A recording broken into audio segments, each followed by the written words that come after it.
You are? Oh no. Alright, I am told we've got the audio fixed.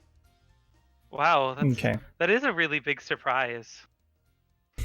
Alright, let's hopefully no, at least I'm being told.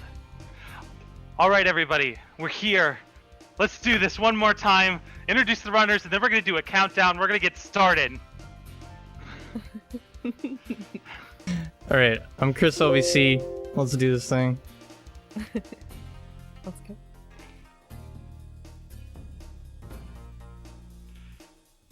Am I gonna count down? Countdown. Alright.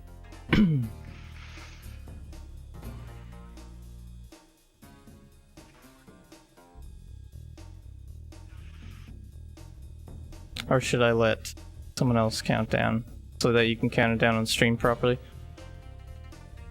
I don't know. Alright, I'm gonna give you guys the countdown. Let's go in 3. Oh wait, no, go ahead. You can do the countdown. Alright. I think you're delayed. Though. Yeah, Like, I think if you hear we're me getting through our stream. delayed. You should do the countdown. Here, yeah, I'll get it counted down on stream for you guys. Let's do this. 3, 2, 1. Let's do this. Alright, let's go. No? Oh no. Oh no. Yes, good idea. Give me just a sec to reset. Alright. What's going on? We're not starting. Okay. Let's just... Try so hard. We got this.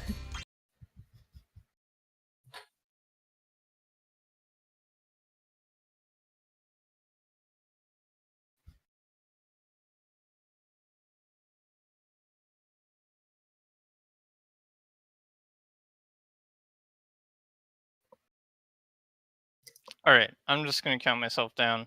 5, 4, 3, 2, 1, go. Alright, let's do this purple dragon shit. Alright, sorry, I didn't mean to say that.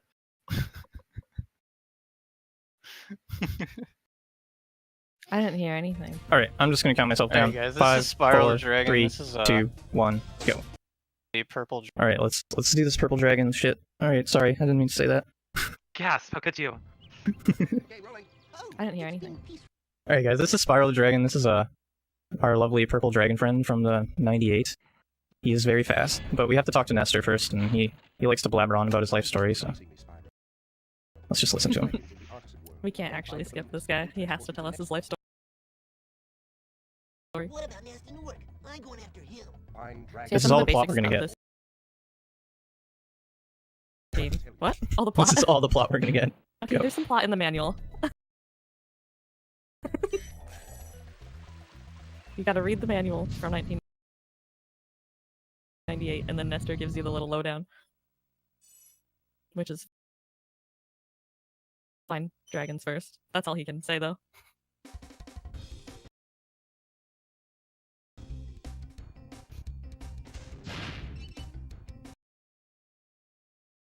Alright, so this is the first flight level of the game. It's technically supposed to be hidden. You're not supposed to find out about it until, like, the 3rd homeworld, where a dragon will tell you all about it. But we already know this, so all we have to do is step on those stones. And, hop right in. The general concept for flight is you want to try to stick as low as you possibly can to get good speed. Because he seems to fly the fastest when he's extremely low, and he tends to lose a bit of speed when going up. You only go up when you have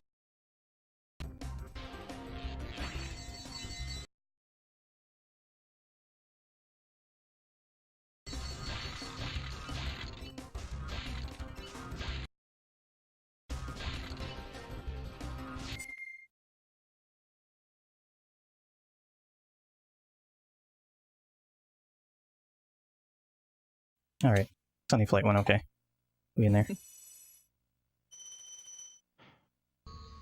So something you should know right off the bat is that there is a little dragonfly following our lead hero, Spyro the Dragon.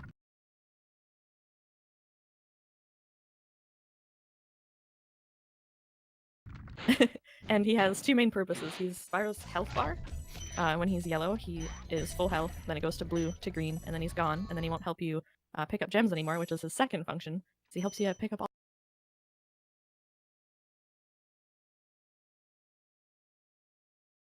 all those lovely gems that we need.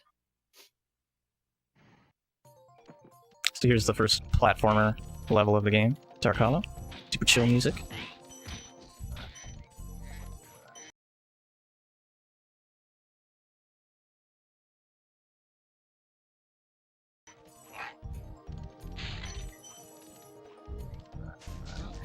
And you might have wondered why is it 120% instead of just 100%. Once you get 100%, beat the final boss, there's an extra level that opens up. And then in that level, it's apparently 20%. It makes sense, I promise.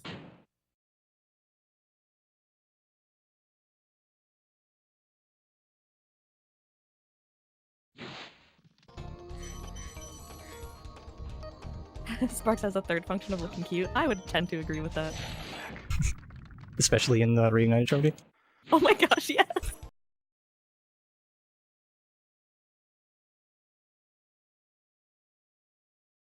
He's so adorable at the new Spyro game coming out soon. He has like the derpiest little face and he has like 4 little droopy legs. So cute. Oh.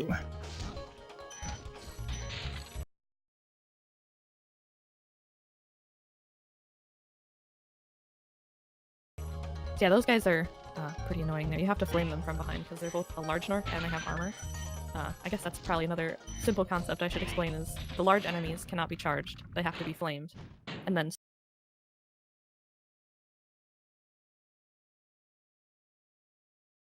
smaller enemies with armor, or any enemy with armor, can't be flamed. So once you get a big guy with armor, you have to think of some creative way to take him down. And for those guys in Dark Hollow, it was you have to flame them from behind. Which might be a hint for a level coming up later. I found something you gotta see. We have to chase this down. I'm the best chance you have. Great, there's a What neat am little I trick. doing over here? Start of this level. Well, if you hold It's gonna be down this X fountain, there, and you might be enter the wondering, what am I rolling doing over here? animation With, like, jumping at the same time. Really odd. Some surfaces. Well, if you hold down make X there, you can enter the go into a rolling animation to with, try and get you to like, jumping at the same force time. you off Really of odd. it. But if you hold Some surfaces jump while make you're you doing go it, into a rolling actually animation to try and jumps get you at the to same time. force you off of it. But if you hold jump while you're doing it, it actually... that rolling animation is weird because it will still accept inputs for you from you jumps at the same time. when it shouldn't. Yeah, that rolling animation is weird because it will still accept inputs for you from you when it shouldn't. Something they kind of look over. Get to the upper area much faster.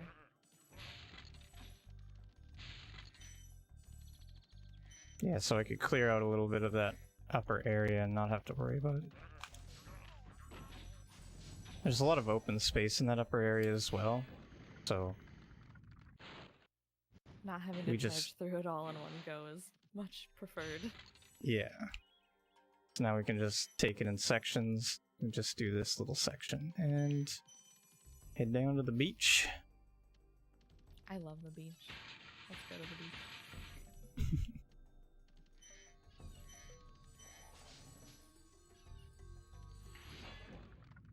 Yeah, this chest is, or this game is a little bit different from the other Spyros in a lot of ways, but one of the ways is with the chests that are in it. Not in just the way they look, but there's just a lot of different types that you don't see in the later games.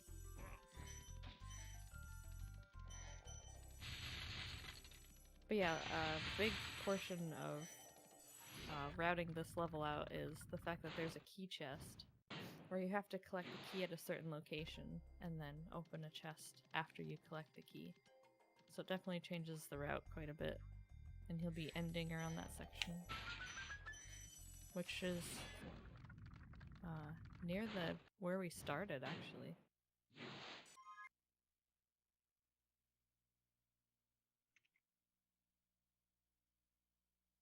Yeah, so we needed the key down by the beach to get that key chest right at the end. And just convenient to end there as well.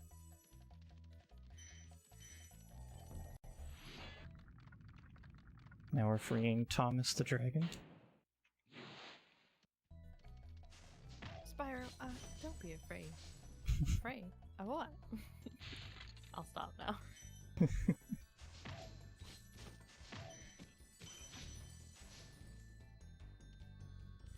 I think he tells you how to glide, actually.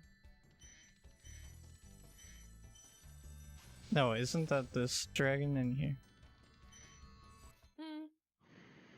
Well, he says, press the jump button twice to glide, and don't be afraid. And so I was like, Oh. don't be afraid. Of what? What?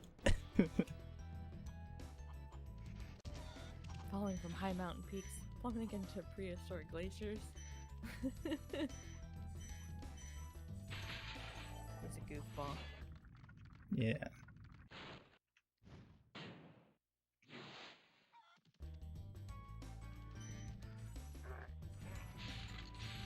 So this is the first time you'll instant. see it. Are you gonna say what I'm gonna say? Yeah. That's a Spring spring chest. Hell yeah. Oh no. Oh no. Oh no. I flopped. That was bizarre. That shouldn't have happened on the edge. Yeah. There's a neat It's no feature matter. in this game where some ledges just make you flop if you get To too your close death. to them. Yeah. Lovely feature game. I'm glad they're taking that out. Well, since we Just gonna go up accidentally to the interrupted third. the spring chest thing, I should probably explain it. Maybe not. Maybe I'll leave it. There's also an egg thief. Oh crap. Yeah, Ah, he's already dead though. he's dead. That'll be a common theme for egg thieves. Something that was really die? annoying.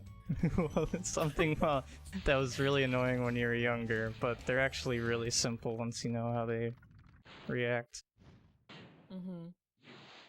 They have set paths and very predictable movement.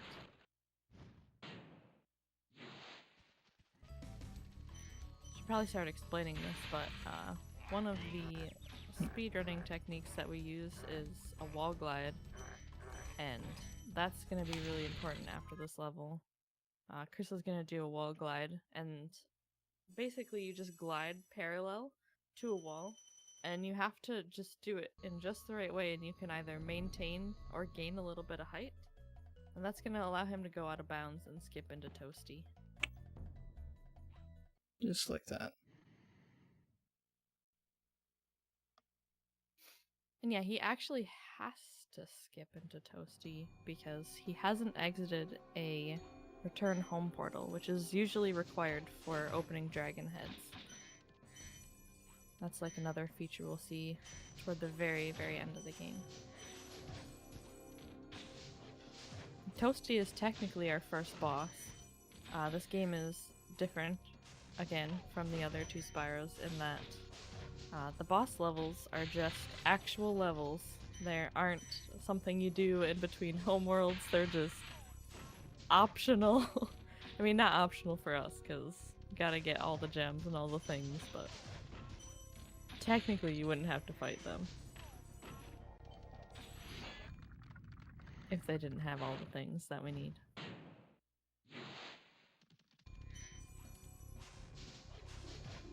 Yeah, did we even explain 120%? We need to get all the I the did. dragons? Okay. Oh, Okay. yeah. Alright. That's okay. You're doing it more in depth though. But yeah, to get 100% in the first place before you beat the final boss is collecting all the gems, which he just missed one, so he's gonna have to go back and grab it. Yeah, that was Real quick. unfortunate. I was And trying to then do a flame charge and my flame didn't come out. And then there's also 12 eggs. And then there's 12,000 treasure before you get to the final level. And then we'll have 14,000 after that. After that level. It's just chock full of gems.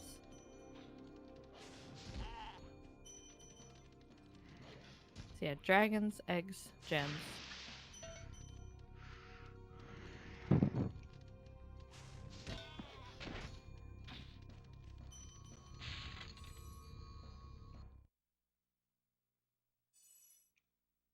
Alright, back on track. That didn't happen.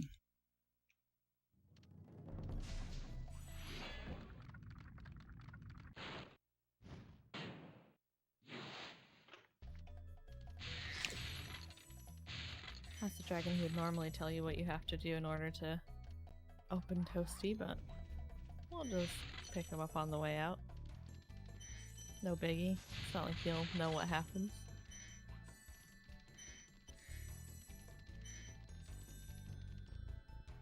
So that's the first homeworld done. There's 6 total, right? I think there's 6. Yes. Okay. The second homeworld, right in the beginning, there's going to be a technique shown off quite a lot, and it's called flame charging, which is exactly what it sounds like.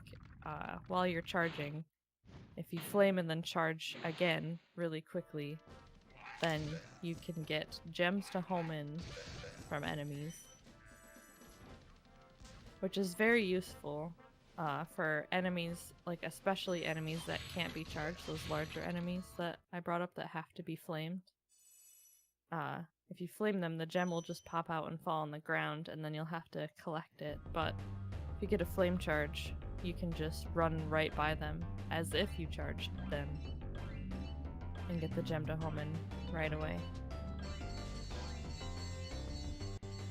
And it's not just enemy exclusive either. You can do it on chests, and it's very, very handy. Saves quite a bit of time throughout the run.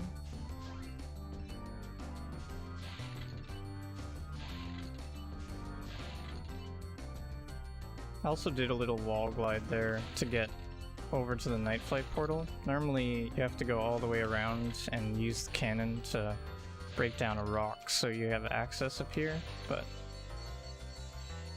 luckily wall gliding is a thing.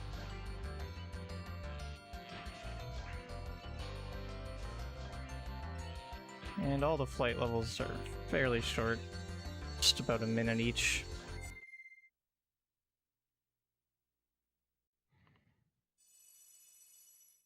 Unlike Spyro 3, where they're like very, very long. What are the flights? Yeah.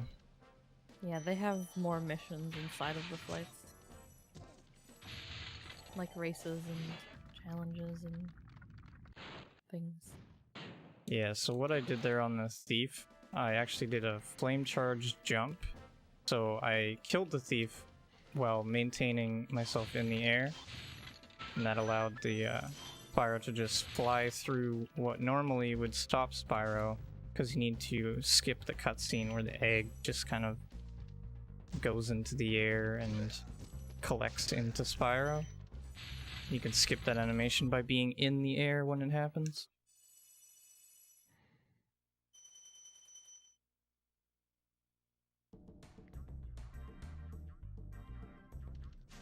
Here's the first instance of a fan chest, and cool thing about fan chests is they launch a projectile and they'll home in on the nearest enemy in the direction that you flame it.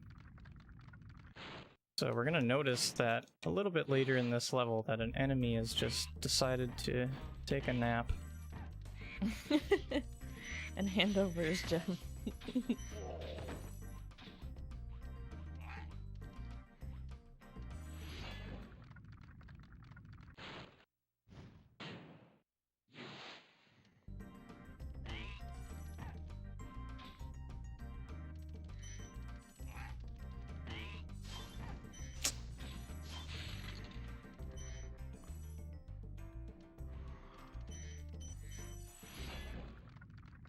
Yeah, so those spring chests can be kind of tricky. Usually you would flame them and then jump up and collect the gem, which is essentially what we do with how we collect it, but we just do it extremely quickly to where we kind of flame and jump at the same time. And that allows us to collect the gem as soon as it pops up. We don't have to wait for it to linger in the air.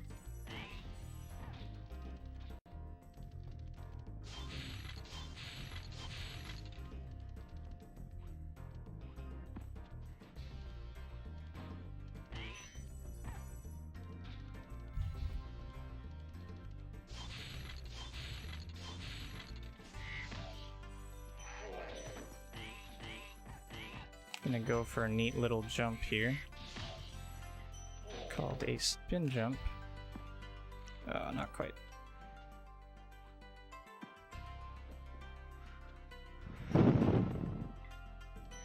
There we go. For some reason when you spin after jumping, it messes up Spyro's hitbox, so he's able to get up a little bit higher than he's supposed to.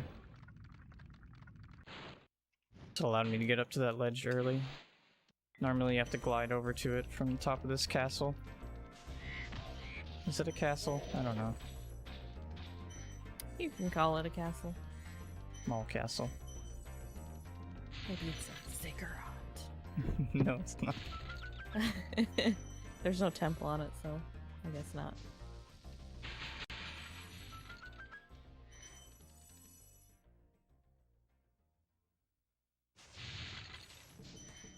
Maybe it's just a building. It's nothing special. So yeah, because of getting those gems early, I can just go over here and end here. Normally you'd have to climb the castle twice.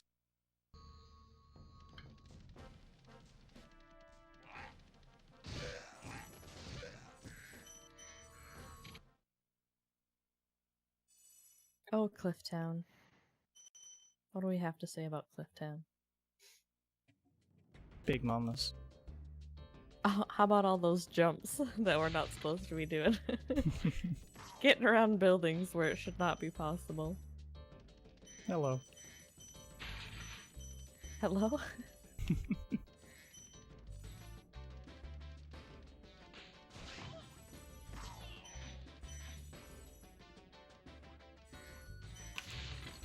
What'd you say hello to? Jumping around buildings.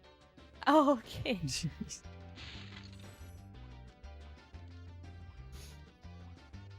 So yeah, one thing you might have noticed there, when Sparks is eating a butterfly, he can't collect any gems for you. So I'd have to run them over with Spyro myself. So sometimes getting a fodder, especially in that situation, is really annoying. Yeah, you might have seen Chris flame a rocket back there. There's gonna be a whole pile of gems over here in what was a strong chest. And it completely requires you to use the firework on it.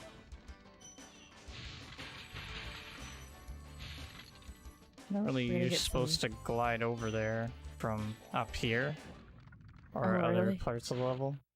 I guess But- that's true. Yeah, but you can actually get the firework because they placed it just conveniently low enough to flame it from the ground. Also on the corner of the building. Yeah, That's what makes you be able to hit it, is the fact that it's just squatting there on the corner of the building. They could have just put it in the middle of the building and we wouldn't be able to get to it anymore. They better not do that in SRT. I swear.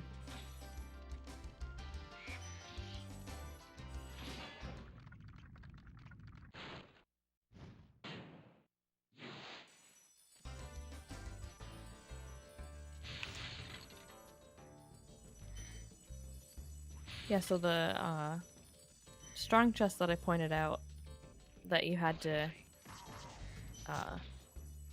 flame a fire or a rocket or a firework off to open it up because it has no key. There's more of those coming up, and you can open those chests in a variety of ways. And coming up, he's gonna use the cannons to open them up.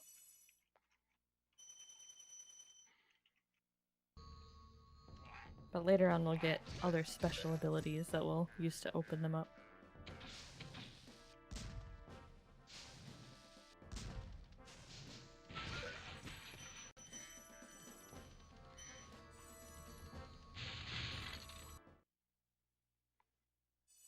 Believe it or not, we're on to the second boss level.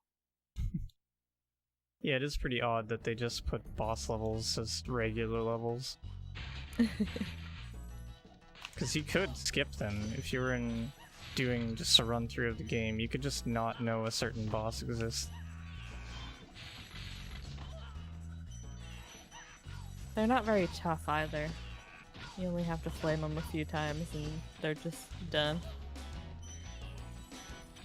Though in all fairness, like those big guys I pointed out in Dark Hollow that were large and had armor, Shemp doesn't have any armor in the back, so sucks to be you, Shemp. That's all I gotta say.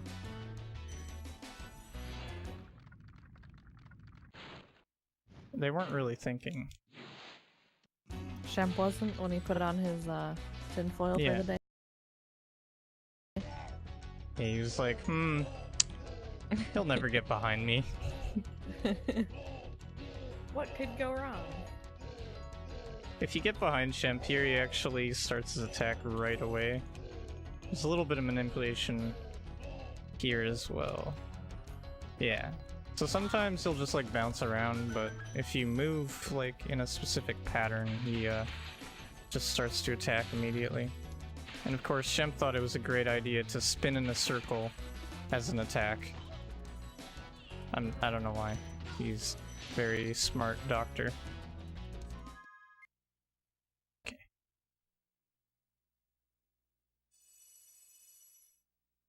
Yeah, so that's another boss level down.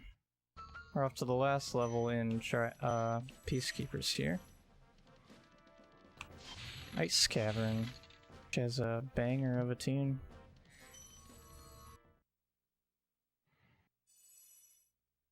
It's okay. Only okay. Yeah. I mean, Night Flight was it fits the description of banger a bit more. It's so loud. This one's really chill.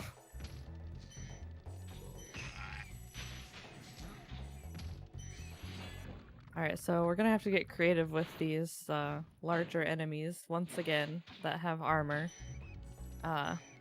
Apparently they're wearing armor on their feet, and armor on feet on ice. Wait, what am I saying? Yes. Yes. That's what I meant. makes for a very slippery situation. That's all I'm gonna say. And yeah, for speedrunning purposes, we're gonna try to make them slip and fall to their doom faster by hitting them in certain directions that might not look the most optimal from the casual eye, but we just want to avoid knocking them more than once in any situation. Sometimes it's not possible, but for the most part it is.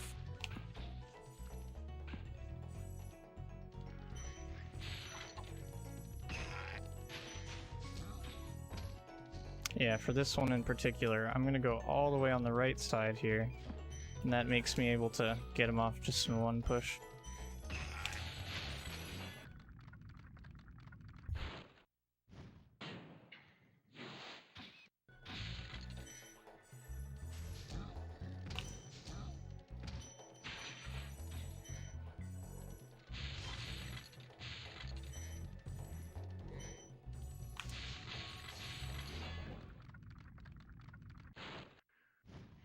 Yeah, the route for this level is very interesting to me, and it's totally dependent on what we mentioned earlier, where you need a key, and then you have to go back for the chest, the lock chest, which is the final thing we'll end on just about once again.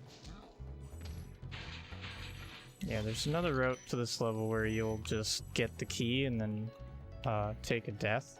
But this is actually a little bit faster to clean up the rest of the level and loop around the back.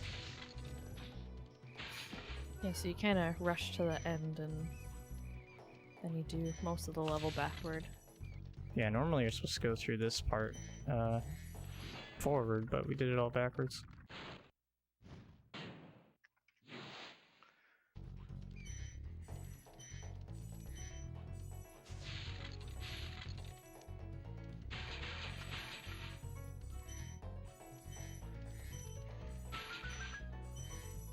That'll essentially wrap up Peacekeepers.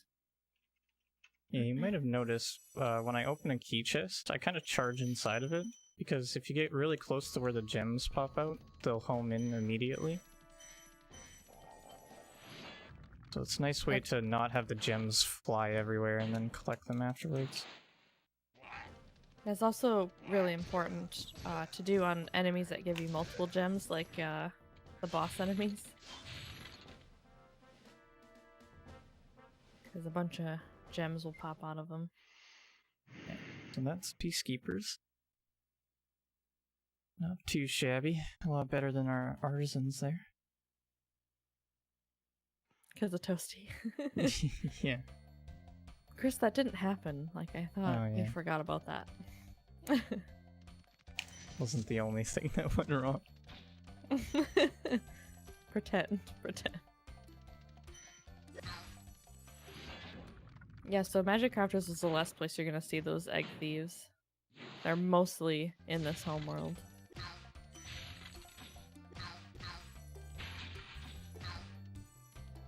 And enemies make funny sounds. Well, how? What do they say? Well, like, wah. And when you kill those little guys, they're like, bow. Bow. Not quite like Dreamweavers, but Man, we should have talked about that fan chest again. oh yeah, that's another instance of killing enemies with fan So chests. that wizard, the wizards here, are, sorry, the druids, the guys in green, they love, and as you can see, it's happening in Alpine right now. They love to move the terrain around. That's just their thing, you know, their little niche. So, there's one that raises a wall, and you otherwise can't get to him, but because there's a fan chest there, you can aim the projectile at him, and then lower his wall and collect everything around that area.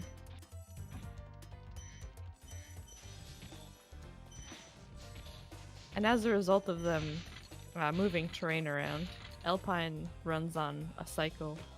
You want to try to catch good cycles, because they will definitely prevent you from pushing further through the level if there's certain obstacles up, or just slow you down from having to go over the obstacles.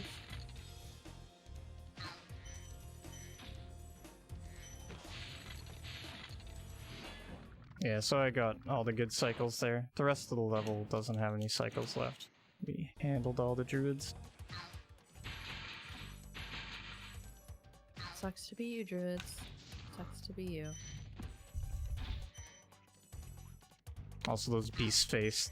I don't know why do we call them beast face? Because they have massive faces. Yes. That's why. I don't think anyone else calls them that. I think it's just us. Yeah, so they're like massive, and they also have a massive hitbox when you kill them, so it's kind of annoying to maneuver around them.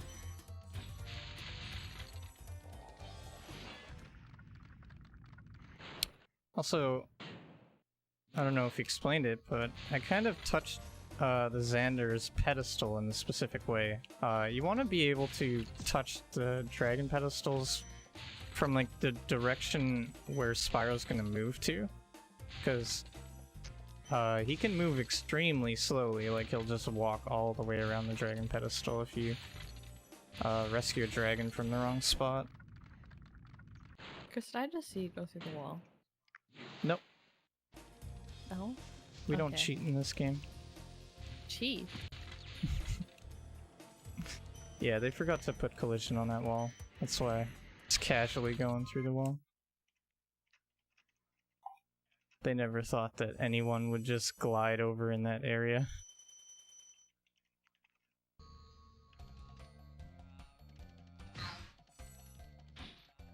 Also, neat little supercharge action coming up. Gonna grab these guys, and here's a key chest. Oh wait, you don't need the key.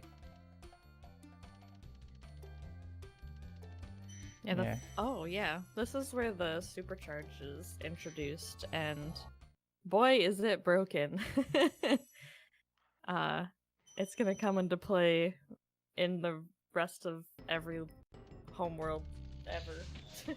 And we'll be using it in all sorts of fun ways.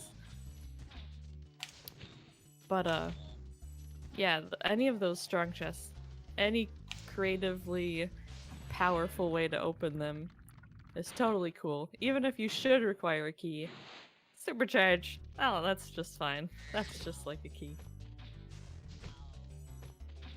Any sort of explosion, any sort of extra power Spyro gets, you'll be able to open that up.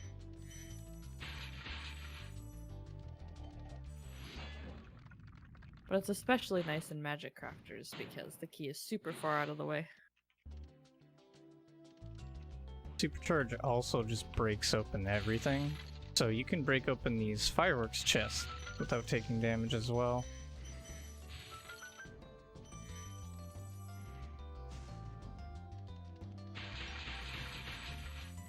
Normally you flame those and they take a long time to... Hello?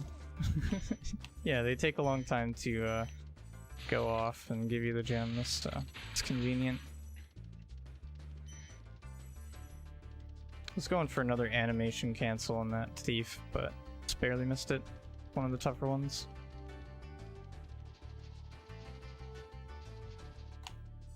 Now for the magic of supercharge.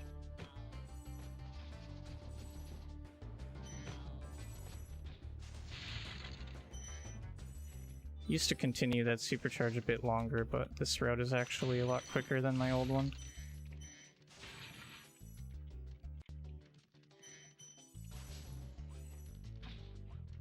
So yeah, the ultra flame, super flame breath. Those big beetles either have to be supercharged or you're gonna use that breath. And sorry for the spoilers, but that breath is gonna be back in later levels, and you'll be able to take down enemies you otherwise wouldn't be able to with it, and open chests. Yeah, this level isn't even fairless anymore. SMH. Kisses give Spyro cooties. Can't believe it. Well... It was cootie skip before. Oh, okay. Oh, okay. Fan chest coming into play to Yeah. get that thief over there. Yeah, there's a thief. Off screen. Like, he's like surrounding a pond and he'll like run around in circles on this pond and it's really tough to get him. But yeah. Gotta love fan chest. Doing all the hard work for us. Alright. Oh well, you know what? I guess. I was trying to get both those enemies at once because I skipped them earlier, and it's actually quite difficult. It just so happens that the druid also raised the wall as I was trying to turn in and caused me to flop. But that's fine. I would have missed those two guys anyways, so not a big deal.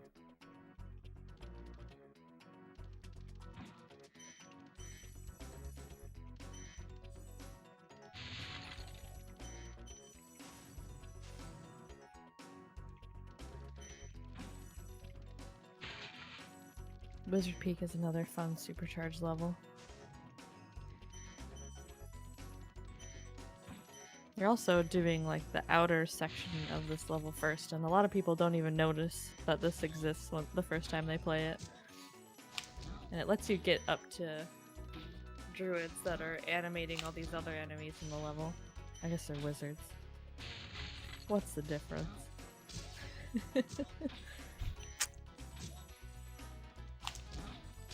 God. Never mind. So yeah, I did what we call a supercharged turnaround. You can actually keep the supercharge on the exact same ramp that you used it on, just by like jumping in the air and then turning around. Pretty interesting that they let that be a thing. Normally when you go up a supercharge ramp, you lose any supercharge you have.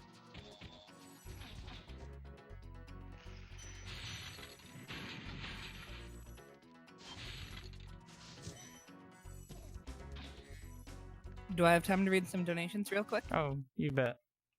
Awesome. All right, so we have $1 from Lovebot, who says, if you're not donating for Green Yoshi, you are deliberately sabotaging the race. So much hate. And we have $5 from Uppercase T, who says, let's get these donations started, Greetings from Canada.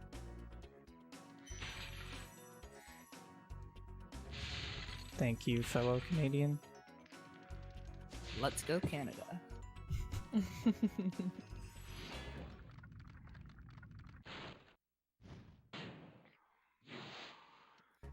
Don't So I forget, did if a you're section. donating, donate for those incentives, because we've got some great stuff going out. Come back here.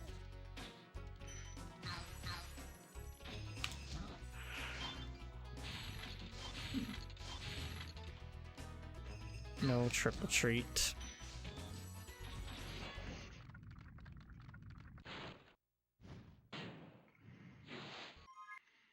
Yeah, that last section was overflowing with a bunch of flame charges.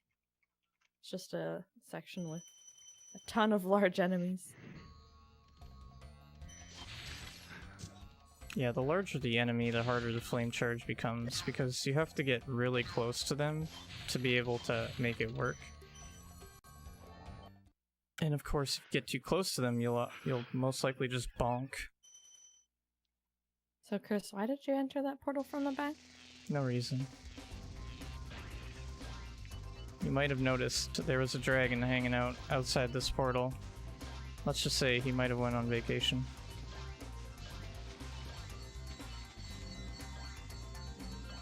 We went on vacation. Dragon Yeah. Shores? Yeah, he's off to Dragon Shores. He was like, you know what, I don't even want to talk to Spyro. See ya. So did you collect him, or? No. But Chris, you need 120%. Nope. No? Oh. Okay.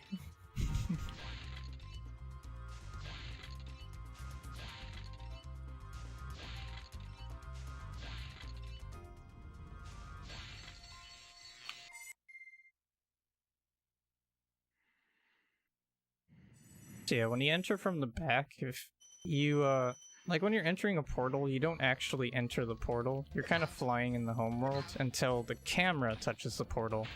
So what happened is I was gliding in the homeworld into the dragon, and I deliberately messed around with the camera angles so that Spyro would glide long enough before the camera touches the portal and actually starts the loading sequence. So you rescue the dragon and then just enter the level and skip the entire cutscene.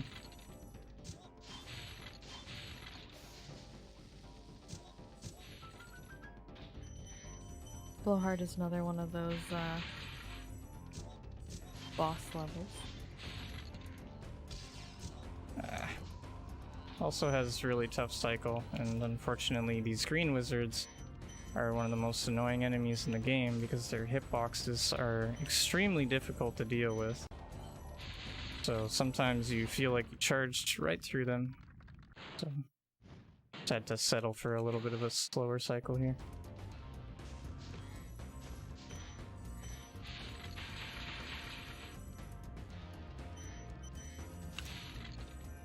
So yeah, this is Blowhard. He throws tornadoes at you.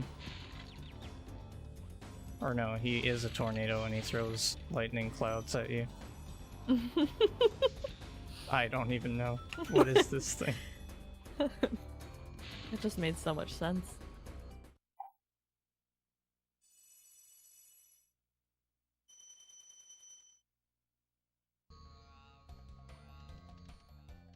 Imagine being a tornado. Relatable.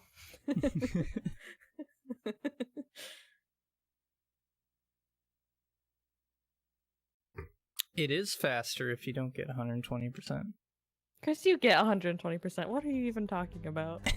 You're just like spouting lies right now. I don't know But why but you we don't even lied and then rescue all the stuck. dragons. Yes, you did. You rescued him before you entered the level. No, because if I do the skip, then I'm rescuing the same dragon twice. Chris, I like this little narrative you spun, but it's not accurate.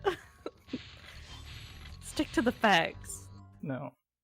There's still Okay. a dragon that's gonna be out there. We never rescued him. Alright, Chris, whatever you say. It's the grandpa dragon too. He's so good. He tries to tell Boldar. Spyro's story. And Spyro cuts him off and says, "Learn to fly, got it." He looks mortified that the grandpa dragon wants to even talk to him. Yeah. Do you know about Those listening grandpa to old dragons grandpa and their old stories? stories. Old war stories. Yeah, we don't need to hear about the Dragon Wars.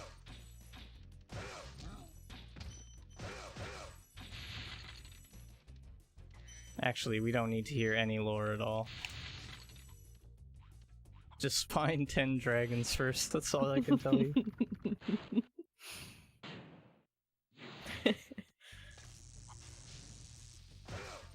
Yeah, so Terrace is also a psycho-based level. You have to play very well in the beginning to catch certain cycles on the electric floors.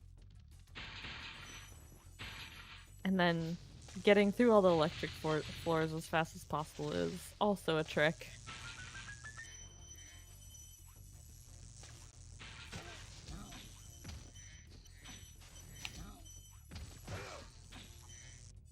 That was pretty smooth, but here's the tougher part.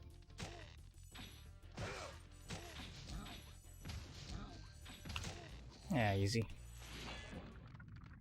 You make it look easy, but it is not. It's really not. Not over yet either. You gotta get that guy before he zaps the floor, and also this guy. And it lines this up pretty good. This is also tough.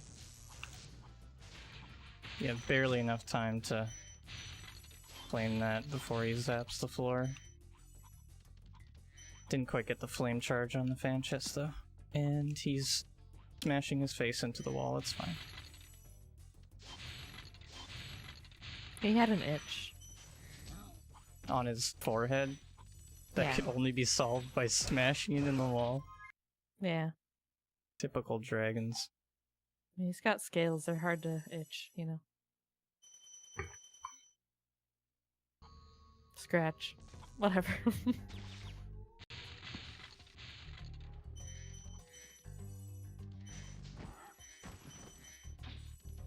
So yeah, that was a little abuse of iframes or invincibility frames, where once you take damage, you are just not prone to more damage.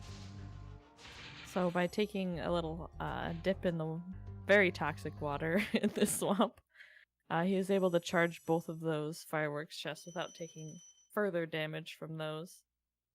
Where typically what you do is flame both of them and wait for the gems to pop up, but in speedrunning, we're not in the business of waiting around.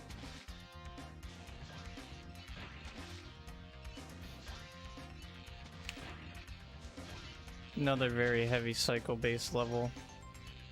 You have to be really quick at the start here and cut a lot of corners. Try not to waste much time. Yeah, the end section is insane. I think it speaks for itself, honestly. Just try it at home, you'll understand. Yeah, so bonk in the wall, turn around, do a little stop. And everything just kind of lines up. Then you can... Oh, did we speak about skipping animations in flight levels? I don't think we did. But if you hit something on the last object of a flight level, you'll skip like an animation where Spyro flies into the air for 4 seconds. So it's convenient to end where you can bonk into something. So in that case, I just use the wall to do that.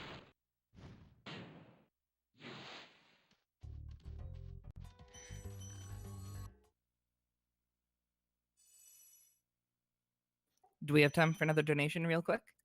Yeah, sure. We got $5 from 8-Bit Dis, who says, save all the little pandas, which I think is the best comment. We're also saving dragons here. For the pandas. For the panda. We promise that Spyro won't flame the pandas.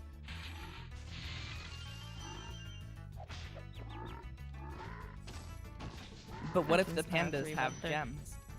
Oh, that's true. Sorry. He's kind of a hoarder.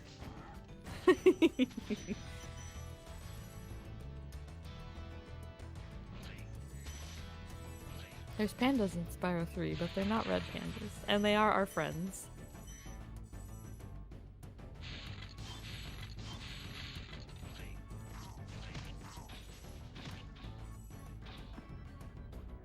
I think when you flame, like, NPCs as well, that are friendly, they just kind of, like, make a funny noise, and that's it. I think it's safe to say that red pandas are a part of that crew. So yeah, this is a notoriously tough level. A lot of people consider it one of the toughest levels just because of like the vast amount of enemies and how difficult they are. Mostly the frogs, because they've got like fruit by the foot tongue that just doesn't care. It'll attack you from wherever you are. And then plants that eat you for lunch and take a very long time chewing. Oh, come on, get that one. Spring chests are easily the most annoying thing to deal with. Like, who cares about frogs? Like, those are the worst enemy. The boars you saw earlier charge up to you pretty fast, and I think it's difficult to tell whether or not you should charge them or flame them because they're kind of medium sized. I think it's all a trick to try to get you to take damage.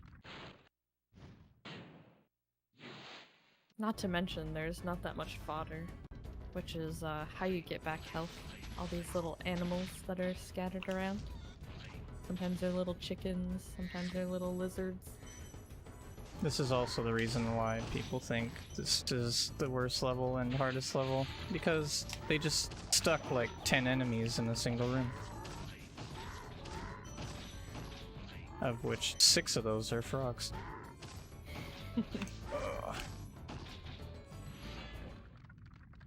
Yeah, those little soldier guys, they do swipe fairly fast. And I think their swipe is just delayed enough to where they can hit you twice. Like they're just as long as your iframe. Yeah, usually like if you charge towards one of those sword guys, they'll get you if you miss them. So you kind of got to be careful.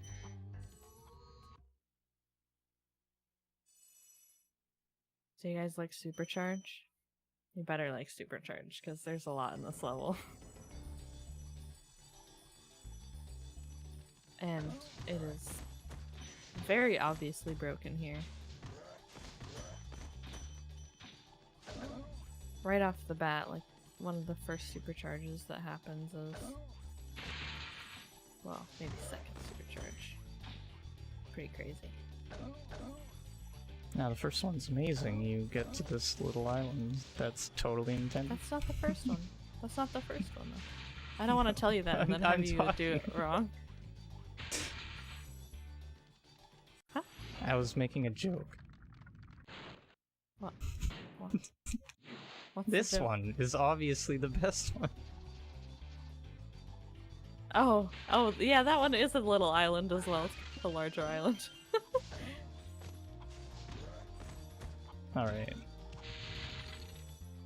This one we can collect quite a bit of the gems on this little island here. And use supercharge to break that. And then for this one, if you just do a little charge jump into the top, you actually get more speed. And if you delay your jump just enough, you can get over to this island without having to do the little supercharge puzzle that they try to get you to do. which involves charging on and following a thief that will charge on 3 separate supercharges, some of them backward. Pretty crazy. And then you can like barely make it, I think. Very convoluted, but who needs that? They added in the functionality of if you just jump into supercharge ramps, you get more speed, so a little bit of an oversight on their part.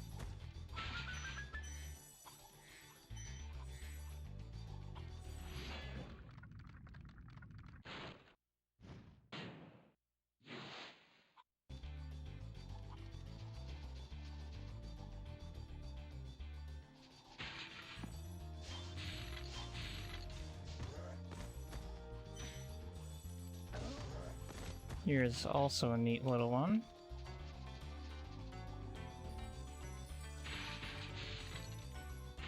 Can kind of just use that little stump, or like broken stump, as a ramp.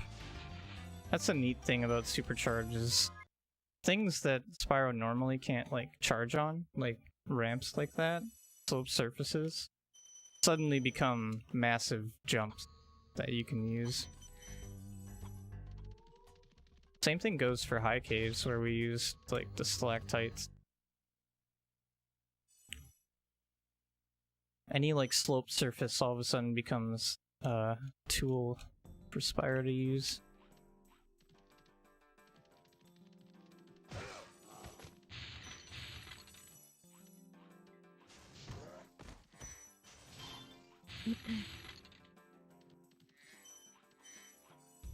Hopefully, Reignited also does something like that. We'll see. Yeah. I have a feeling they'll add texture and we won't be able to. Yeah. More things to bonk on. True. Not just one smooth polygon. Gotta get that detail. Yeah.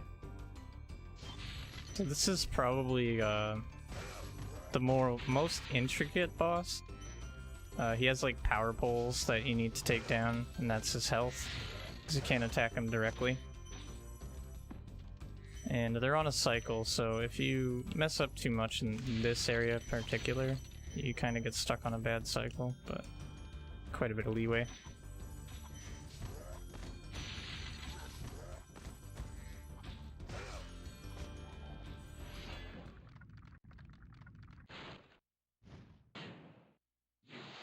So here's Metalhead, and you can see the power poles. I'm just gonna go in a very specific pattern. And I also got him to throw one of his banana enemies into one of his own power poles, because, you know, he just doesn't care. He wasn't thinking ahead, you know? Yeah. He was just enraged in that moment to see you. Well, his head is made of metal, so I don't think he's very intelligent. Wow, really?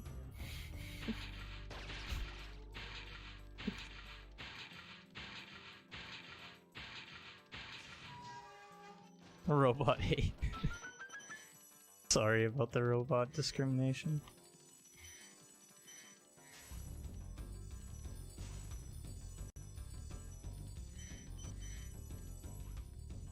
It's okay. They're not red pandas.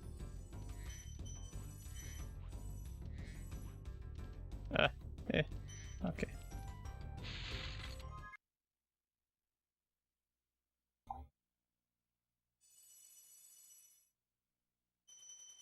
I don't think I have much, if any, delay on your stream, which is really weird. Yeah, Twitch has that low delay thing, which is super awesome.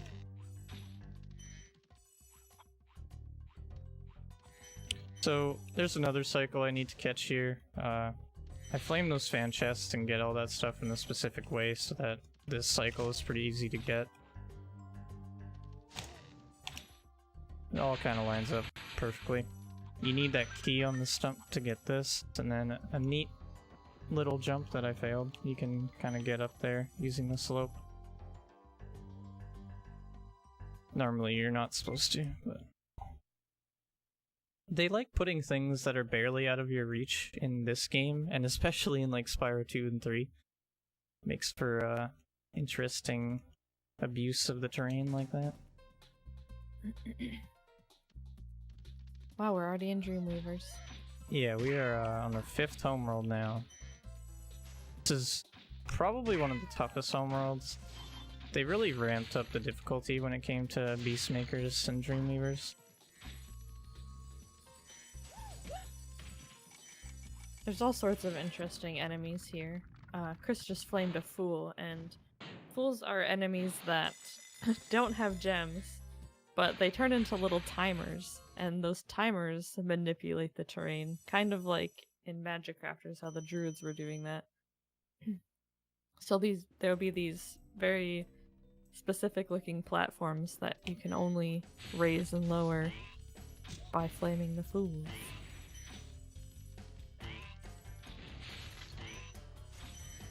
So I'm gonna grab this fairy, and then I'm gonna do some weird stuff. I'm gonna just beeline it for the end of the level, because there's a special fairy in this level that'll give you infinite flame. So we definitely want that. So I just break open the door and head up to the tower. Yeah, the ultimate fairy is usually hidden through a supercharged puzzle, and we are not gonna take that puzzle route. We're gonna just go ahead and turn around and Yeah, get up there that way. another supercharged turnaround.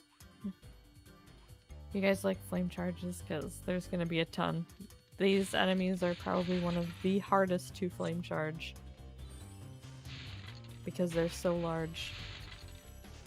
But it's just barely possible. Very good example. Ah, what?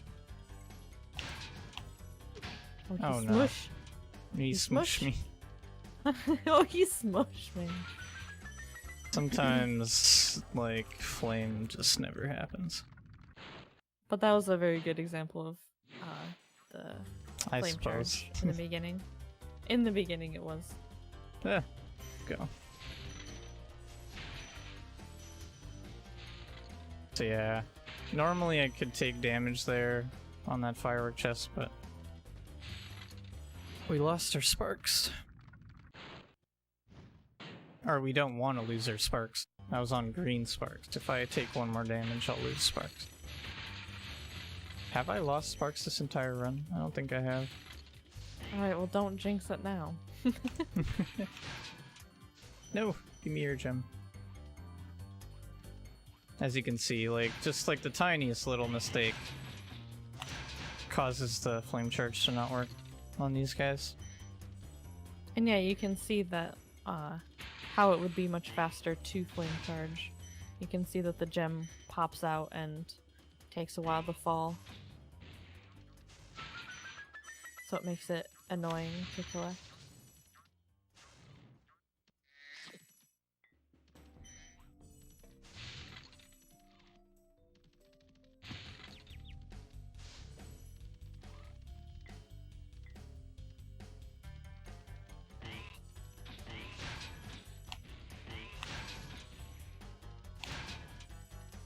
Yeah. Not done with the flame charges yet, though.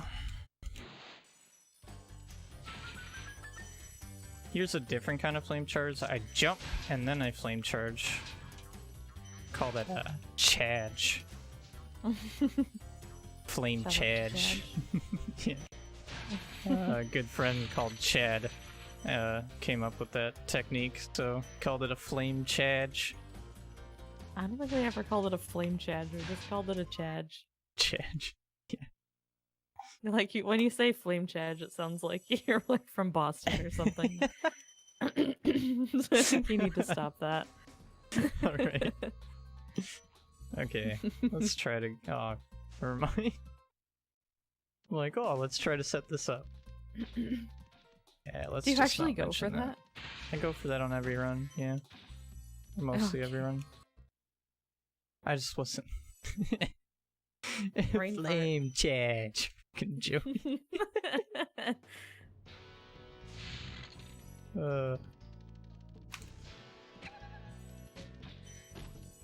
I'm gonna tell him about that.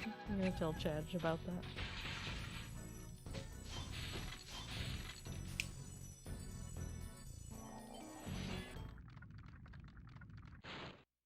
Like, he actually changed his name on Twitch to Chad as well. He used to be like Chad and some numbers.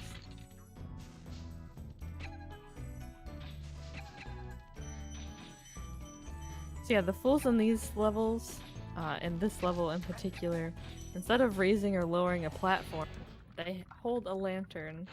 And when the lights go out, boy do these enemies get scary.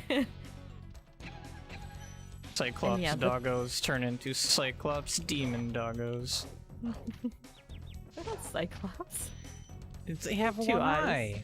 They have 2 eyes. What? Yeah, I just looked. Why do you think they're Cyclops? Because their They're more eyes are like- so close together. They're more like a demonized Clifford the Big Red Dog. I could have sworn they were Cyclops dogs. They are not Cyclops. I hate to break it to you. Well, like, their eyes are so close together, like, I think the dogs are cross-eyed or something. Maybe. Yeah, it's really...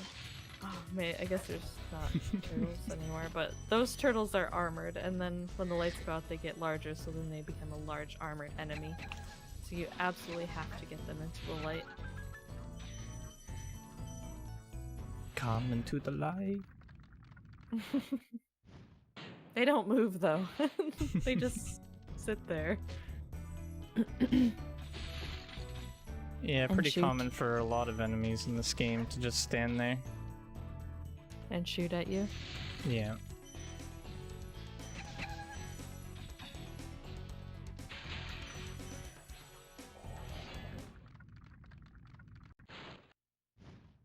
Run this game on a dance pad? Heck no. That'd be so crazy. Yeah. I kind of want to try it just because, but oh my gosh, it would be so bad.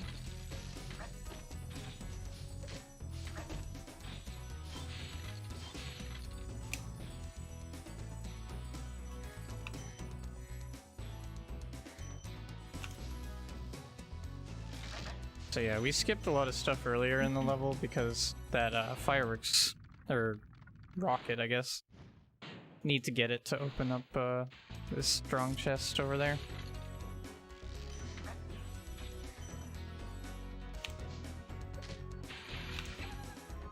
And that's Dark Pass. Every run done on a guitar, hero guitar. Yes, the tune on a dance pad, that'd be pretty interesting. You guys should make sure that happens.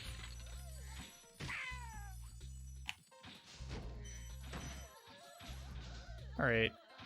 So, you know how we had cannons in Peacekeepers? Well, there's a cannon here as well, but instead of blowing things up, it shrinks and grows enemies. It's a fool cannon, I guess. I don't know. Full cannon. It's also a troll cannon because, for some reason, sometimes it doesn't work. And let's see if It's I magical. get the glitch. No glitch today, okay. That left enemy, or sometimes the right enemy as well, no matter where you position the cannon, it'll just miss the guy. We call that cannon glitch, but thankfully it didn't happen.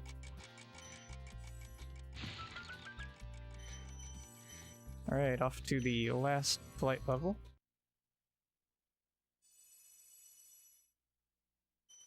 This one's not nearly as flashy as Wild Flight. It's more simplistic.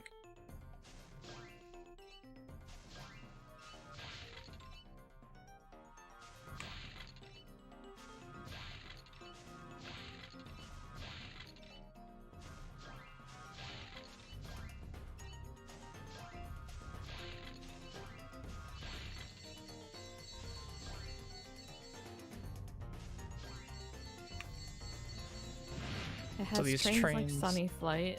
Yeah. Okay. Go ahead. ahead. No, it wasn't that important.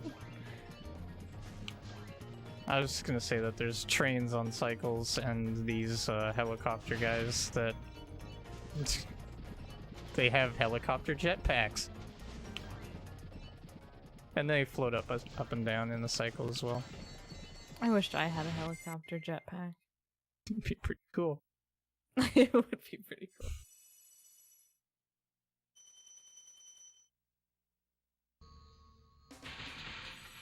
I guess it wouldn't be a jetpack. It would be a copter Helicopter pack. Copter pack. Yeah. Where can I get one of those? Donation On eBay incentive for for- next year. Yeah. Sure they have it on eBay, right? eBay has everything.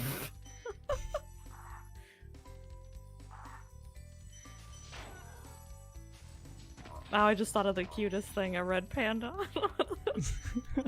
What? A red panda with a frickin' copter pack on it? Yeah. Oh god. I'm gonna draw that. Let me write that down. That is an opportunity that must not be missed. So I did something interesting there. I bonked into the wall, which stores a certain property so that when I get hit, by like a certain type of damage, it'll shoot Spyro forward, and it uses like the speed of what speed I had before my bonk, and it converts it into momentum. I really don't know why it works, but that's like kind of the best way I can explain it. And we just call it a damage abuse, but it allows you Damage to like boost. yeah, damage boost. But yeah, it allows us to get up to places we're not supposed to. Normally when you take damage by those cupids, you just kind of do like a little flip or something. You just get hurt. But Yeah, for if you some have a reason little it just momentum shoots you. stored up and you get hit, he'll like flip and go upward. Yeah. Also, if you do it with a supercharge, then, as you might be able to tell, it stores your supercharge speed, which has some very interesting results. I could show it off after this run if there's time.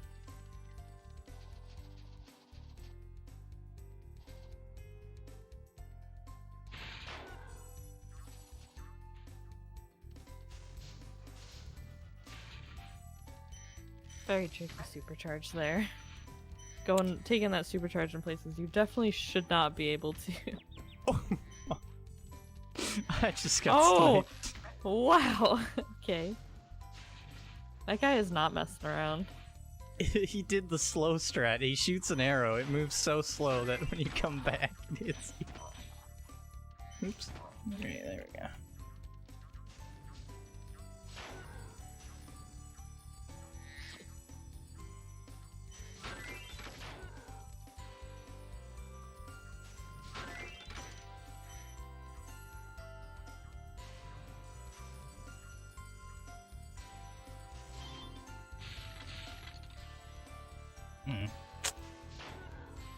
Yeah, those balloon guys have the greatest job.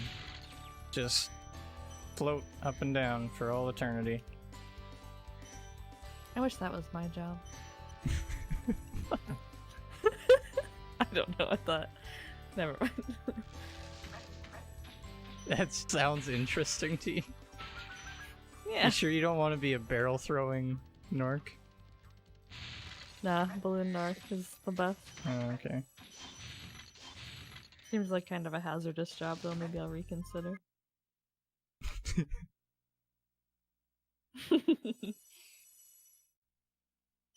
The power glove? Spyro with power glove? Yeah, how about let's just not. Okay, I'm not gonna go for a strat that I was thinking about, because it has a high potential of crashing the game, so... Let's be marathon safe, shall we? I could explain it, though. Yeah. You can flame a fireworks chest and then rescue the dragon at the same time, and then collect the gem or gems afterward. But if that fireworks chest goes off at the exact moment the dragon opens up, the game can't handle it and it will just hard lock. Yeah, something about too many projectiles or something.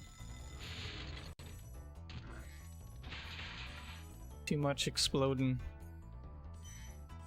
Yeah, it's a good way you can tell it's a boss level. If there's no other way you can tell, it's the confronting part when you enter. Yeah, so this is Jacques. And what do you think Jacques is? That's right, he is a jack-in-the-box. I was Jack gonna in the say Box. French. Yeah. I don't know how Does you he got look to French? that conclusion. I don't want to be offensive, Chris, so I'm not going to answer that question. So yeah, he's a jack-in-the-box and throws boxes at you, but you can just charge through the boxes.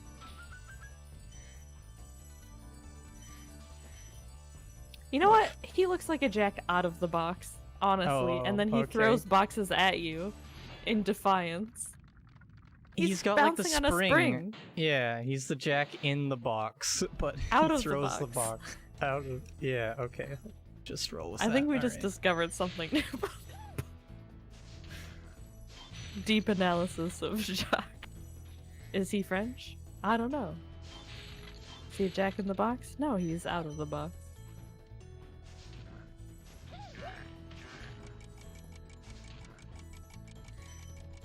Well, I'd rather be safe because I've crashed my game on like 50% of my runs there recently, so I'd rather not. I guess we're doing backups. Oh! First try, alright. Nice, nice. That backup is... Usually you have to bop Spyro's face right into the corner and then he'll kind of bounce up and then you can glide onto it, but just getting up there is kind of a shock. Yeah, I almost like fell off because I wasn't expecting it. Yeah.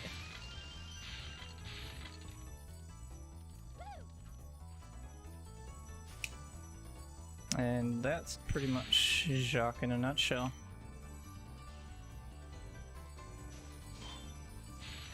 And he is our last level before the final homeworld. Which is a very interesting one. It is essentially just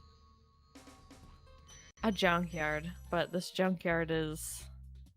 I don't know. That's what it's supposed to be. It's essentially just a circle with a bunch of large dragon heads around it. Just like we saw in the very first homeworld, Toasty.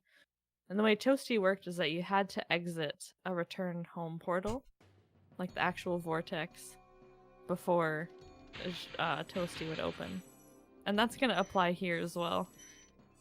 We're going to have to go through the dragon heads in a specific order.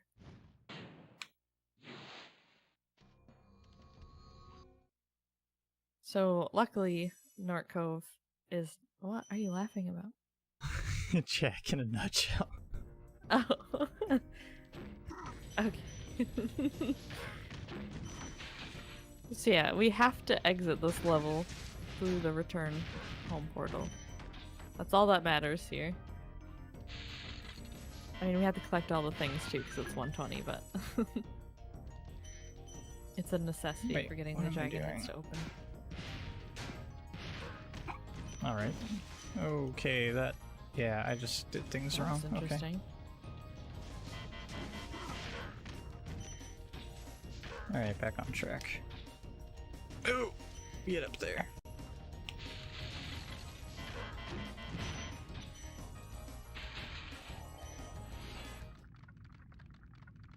That's unfortunate.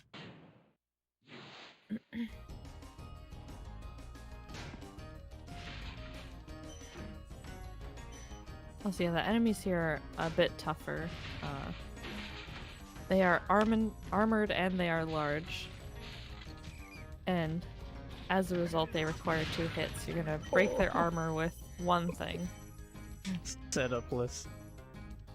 Nice. Because I'm trying to explain something here. No! That was important. Alright, fine. Just enjoy the, I'm dead. enjoy the... Chris, come on. You have 0 lives, by the way. Just keep that in mind. Okay, thanks.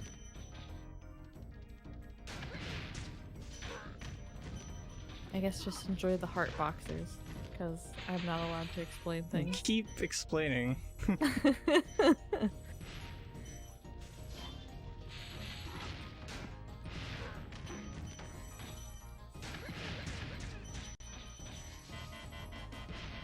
think those Snorks are done with. Oh no, that one has some armor.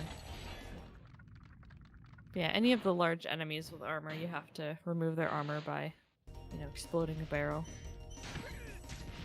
And then you can flame them. Or of course you can hit them with another barrel. That's fine too. Whatever you want. Interesting stair strat here. That's a very tricky one because all of those barrels are TNT. If you touch them at all in any way, they will explode. So charging all the enemies on top and leaving all the barrels pretty nifty. Yeah, and the reason I got so excited is because there's a trick that normally requires a little bit of setup. You want to charge the TNT at a very specific time, and it'll cause like a massive explosion to happen, which breaks open that strong chest earlier than you're supposed to. And I just like landed on the ground and charged, and it worked.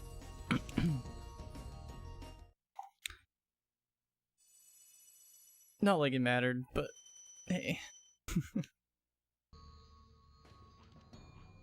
Alright, so now the next dragon head is open. And we can enter Twilight Harbor.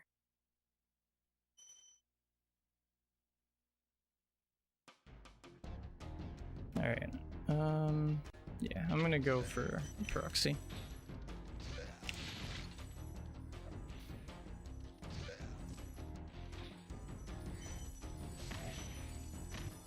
Yeah, proxies in this game are interesting. I guess I should say what a proxy even is. Ah, damn. Maybe later. Or maybe now. We're You gonna can use it explain it. later. In this game, I believe it's exclusively a squeeze proxy whenever we do a proxy.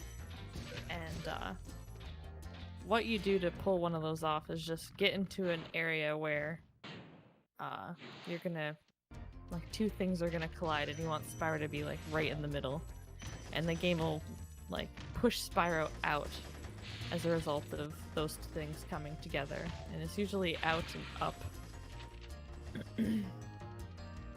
So for example, he was trying to flame that Nork into a corner, and then after he flamed the Nork, he was trying to get in between the Nork and the corner of the wall, and that would have sent him up higher to an area he's not supposed to be in. And it creates for an interesting route here. Saves a little bit of time. I think there's also what I would call an animation proxy. Oh, I forgot to get a life. Oops. Oh, on Nork? Yeah, and there's other animation But you're proxies. essentially being squeezed between his arms, like his arm, like his shoulder or whatever, when he brings his attack up, right?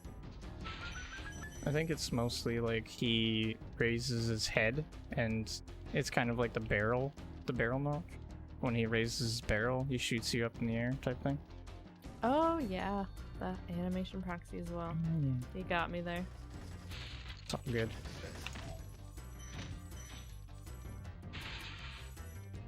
So yeah, an animation of an enemy moving can send you up as well.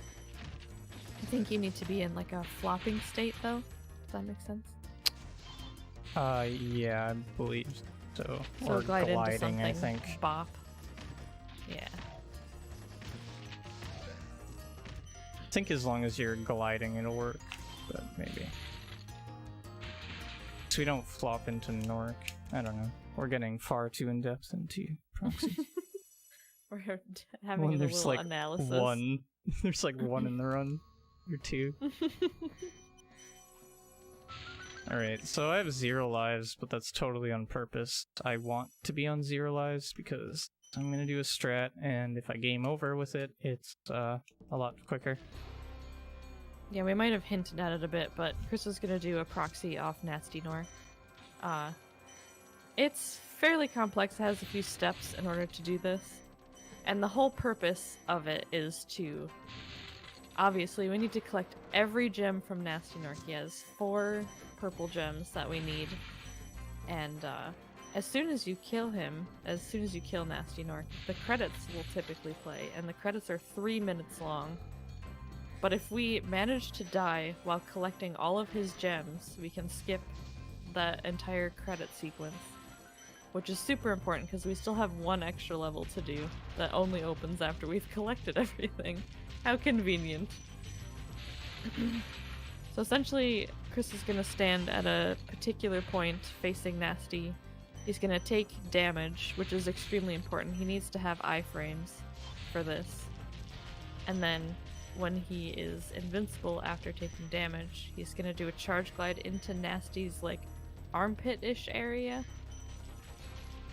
And Nasty Nork will do an animation that should launch him upward. He's gonna get out of bounds, glide around, and then flame Nasty Nork through the floor. And then there'll be enough time between that flame and, you know, Chris hitting the lava that all those gems will collect.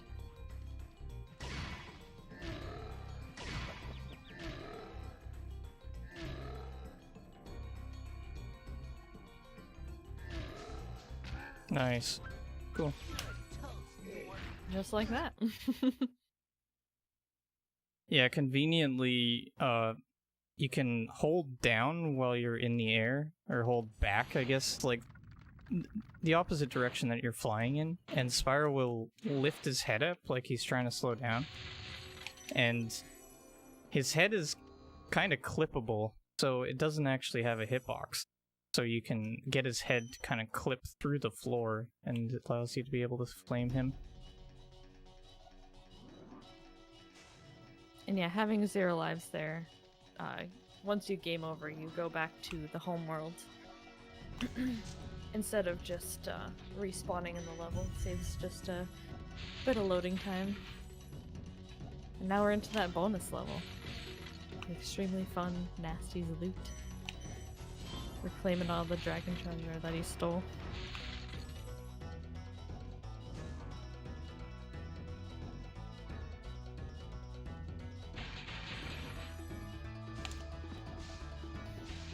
Probably the most interesting thing about this level is, again, abuse of that fan chest to take out the thieves that have the keys. And then we want to get the planes as fast as possible. And there'll be 2 of them where they hold the key. Yeah, like that one thief there is supposed to be so annoying to get. That you chase and chase and chase. But yeah, you need these keys because Spyro has a limitation on how high he can fly here. And he can only glide higher and higher. Depending on like where you last like took flight from. So you get the height of each step you take, if that makes sense. But you have to glide from it. Very good thief there. Yeah, you can manipulate that thief to come down a little bit later, so that way he comes down right on top of you, and you can flame him.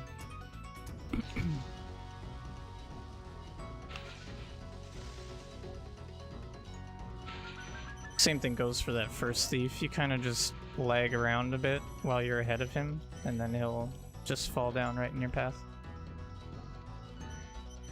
And that is it. This is the final room. Tons of gems in this room. All the highest value. Yeah. And that's it.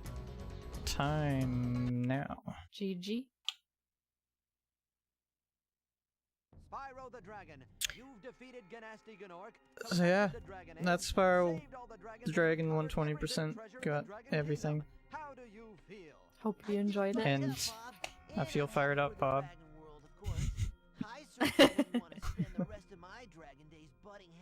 But yeah, thanks for having me on this Red Panda rush. If we do have time, I could show off that little supercharged proxy stuff.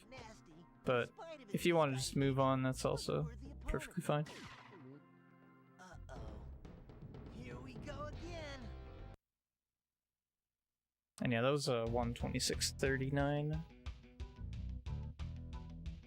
We do have time if you want to show that trick off. Yeah, sure. I'll just restart the game then. Credits are a bit long.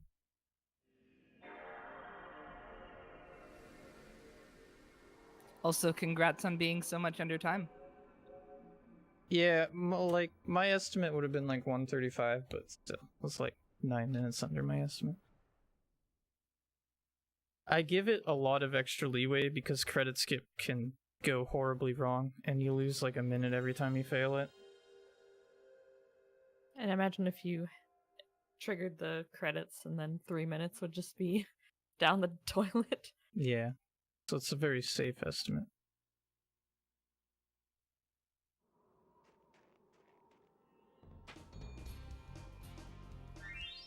Alright, so I'm just going to... The neat thing about this game too, it also has like an all levels cheat, so I can just unlock all the levels. So I'm just gonna put in cheat and go off to Dreamweavers. Oh, it's been peaceful. I feel There's like not- that would save a lot of time on your run. But it's cheating. Yeah, it's cheating. So if I put in a little cheat code, oh bam, I can go to any world that I want right now.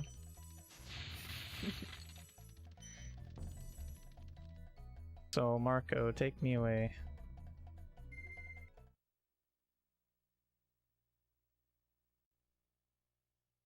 So yeah, there's not many glitches in this game. It's a pretty solid game, pretty simplistic, so they kept it rather glitch-free, but the physics of this game just act really, really weird under certain circumstances.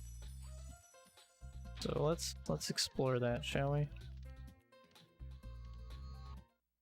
So everyone's favorite level, Lofty Castle, is where we're gonna go to try this out. Disagree. Unless that's my favorite 100% is sarcasm. my favorite's Treetops, but this is one of my favorites. I like this level. We're on stream, so I'll let you have it, but... Alright, so I'm just gonna beeline for the supercharge ramp, because we want to show off something cool, right?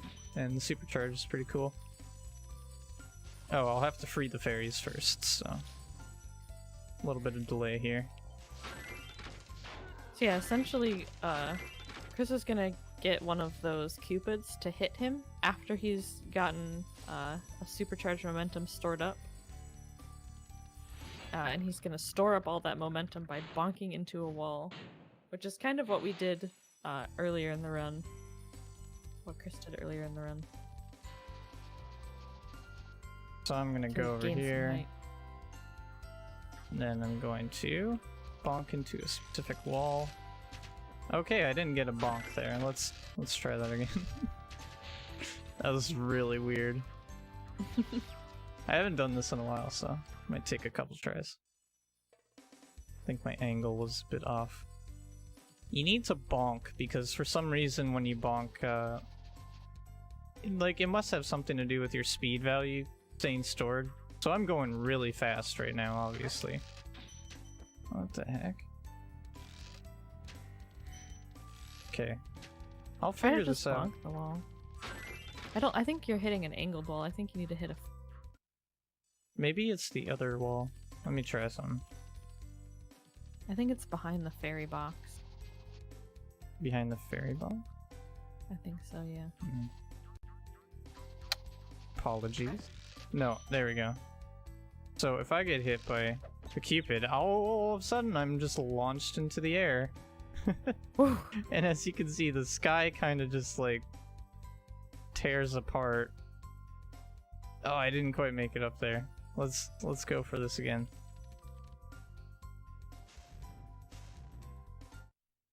Yeah, cut us off at any time. Yeah, just whenever you want to bring on the next run. Like, I'll just show this off one more time.